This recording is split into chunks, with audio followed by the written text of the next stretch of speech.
Merci de nous retrouver au Club 700, mais cette fois-ci avec le pasteur Luc Henris. On ne le présente plus, pasteur Luc. On ne vous présente plus. Bonjour. Bonjour.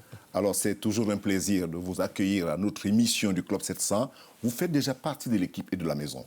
Merci. Et je crois toujours que vous avez de bonnes choses avec le public. Par la grâce de Dieu. Alors, aujourd'hui, nous allons aborder un thème. Nous vivons dans un monde qui vit, je veux dire, dans une peur ou crainte perpétuelle à cause de beaucoup d'événements. Voilà. Et aujourd'hui, il semble, je dis bien il semble, que l'Église ou les pasteurs que nous sommes, nous n'avons pas toujours la bonne réponse à donner aux gens. Le sujet ou le thème que nous voulons aborder aujourd'hui, c'est la crainte ou la peur, ou encore la peur ou la crainte. Quelle est la différence? Ce sentiment de peur ou de crainte, il vient d'où? Comment il se développe? Alors, en effet, je pense qu'il faut différencier entre la peur qui nous tenaille et qui nous empêche d'être vraiment en paix, et la crainte de l'Éternel, par exemple, qui est une bonne chose, qui est une bonne crainte. Et on va voir dans la parole de Dieu ce qu'il est dit à ce propos. Alors, lorsqu'on parle, surtout en Afrique, moi je viens de l'Afrique, et puis on ne fait pas tellement de différence entre la peur et la crainte. Et même les explications qui sont souvent données sur théologiquement ne sont pas toujours, ne permettent pas aux gens de comprendre comment on arrive à développer ou la peur, alors que la crainte est la bonne chose, comme on vient de dire. Voilà. Alors pour vous, selon les Écritures, où est-ce qu'on se tient? Ben, je vais déjà commencer en donnant une définition du dictionnaire Larousse qui dit que la crainte, c'est un sentiment d'inquiétude éprouvé en présence ou à la pensée du danger. Et je trouve que c'est intéressant parce qu'ici, donc, en fait, on pourrait remplacer le mot crainte par la peur, et qui dit donc c'est un sentiment d'inquiétude. On est inquiet, et on est inquiet à la présence ou à la pensée du danger. Et c'est vrai qu'on est souvent inquiet, on est souvent dans la crainte pour toutes sortes de choses qui en réalité n'arriveront jamais. Mais ça, on n'en est pas conscient. Quand on a des craintes, des anxiétés, des angoisses, on ne réalise pas qu'en bien des fois, ce qu'on redoute n'arrivera jamais. Et donc, il faut qu'on apprenne à maîtriser nos craintes. Je voudrais aussi citer un verset dans 1 Jean, chapitre 4, verset 18, de la parole de Dieu. « Il n'y a pas de peur dans l'amour. Au contraire, l'amour parfait, il n'y a que Dieu qui a un amour parfait. Parfait, tout à fait. L'amour parfait de Dieu, je rajoute, chasse la peur, car la peur implique une punition. Celui qui éprouve de la peur n'est pas parfait dans l'amour. » Et donc, ça, c'est la première chose, je pense qu'on doit dire, c'est qu'on doit vraiment se confier en Dieu et dans son amour pour nous, être certain que Dieu m'aime, et à ce moment-là, cette peur, ces craintes disparaissent. Mais alors, personne n'est, je vais dire, personne n'est épargné, finalement, de ce sentiment. Absolument. Soit de crainte, qui est une bonne chose, soit de crainte, qui est une chose un peu négative. Voilà. Personne n'est épargné, qu'on soit pasteur, qu'on soit quelqu'un. Et finalement, je repose toujours la question, est-ce qu'on peut échelonner les différentes sortes de craintes? Parce que la peur, peut-être faut la mettre de côté, mais parlons un peu de la crainte. Alors, dans la parole de Dieu, toujours, j'ai étudié un peu la question et je vois que la Bible nous parle de différentes sortes de craintes ou de peurs, anxiété, et notamment la crainte des circonstances. Et alors là, je vais citer Jésus dans Matthieu 6, 25. Il dit « C'est pourquoi je vous dis, ne vous inquiétez pas de ce que vous mangerez ou ce que vous boirez pour vivre, ni de ce dont vous habillerez votre corps. » Donc, l'inquiétude, quand il dit « ne vous inquiétez pas », c'est en fait quelqu'un qui est agité par la crainte. Si je suis dans l'inquiétude, ça veut dire que je crains, que j'ai peur de ce qui va m'arriver. Et par contre, voilà le remède. Avec chaque situation, la Bible nous donne un remède. Philippiens, chapitre 4, verset 6. « Ne vous inquiétez de rien. Tout à fait. Mais en toute chose, faites connaître vos besoins à Dieu par des prières et des supplications dans une attitude de reconnaissance. » on oublie souvent la reconnaissance. Être reconnaissant à Dieu pour tout ce qu'il nous a déjà donné, pour tout ce qu'il a déjà fait pour nous. Il ne faut pas qu'on oublie, comme dit David dans le psaume 103, « Mon âme bénit l'Éternel » et n'oublie aucun de ses bienfaits. Donc, dans une attitude de reconnaissance, et alors la paix de Dieu, qui dépasse tout ce que l'on peut comprendre, il dit dans cette version, gardera votre cœur et vos pensées en Jésus-Christ.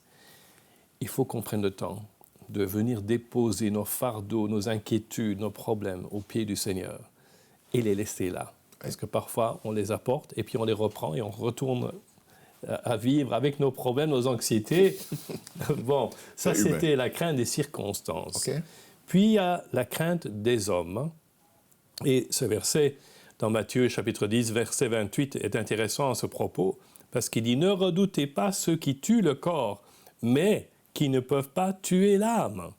Redoutez plutôt celui qui peut faire périr et le corps et l'âme en enfer. » Donc là, c'est un avertissement très sérieux que le Seigneur nous donne.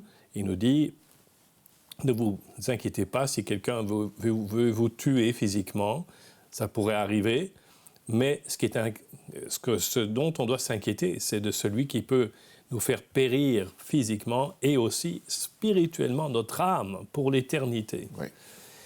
Troisième crainte que je vois, c'est la crainte de la mort.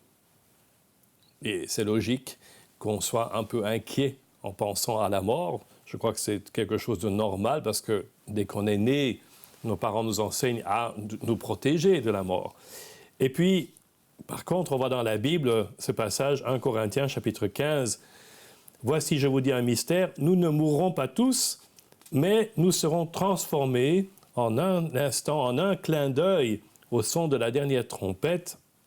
La trompette sonnera, et les morts ressusciteront, incorruptibles. » Donc voilà, l'apôtre Paul nous dit, oui, c'est vrai, on doit tous mourir un jour, mais nous ressusciterons.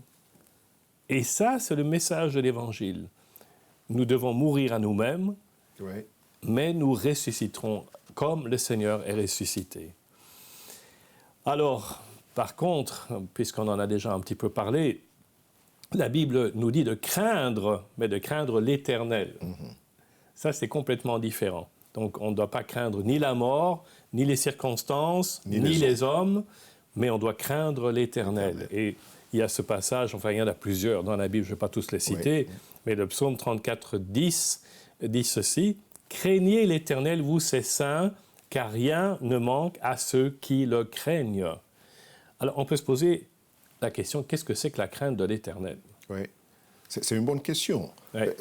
En donnant ces quelques versets que vous donnez là, est-ce que c'est la voie par laquelle il faut combattre cette peur ou bien la crainte? Parce que tout le monde, comme je dis, personne n'est épargné hein, de ce sentiment, de ce sentiment lorsqu'on parle de la mort, lorsqu'on parle des circonstances, parce qu'on est humain. Absolument. Mais comment combattre? Voilà.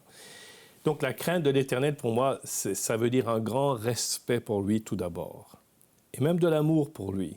Parce que si j'aime quelqu'un, je vais faire attention de ne pas blesser cette personne ou faire quelque chose qui soit contraire à sa volonté.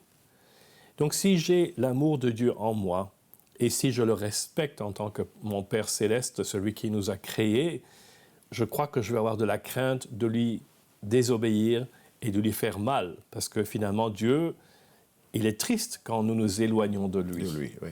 Donc, je crois que c'est ça, en gros, ce que ça veut dire, cette crainte. Et je voudrais passer aux conséquences de la crainte de l'Éternel. Parce qu'il y a des bénédictions qui sont liées à cette crainte de l'Éternel.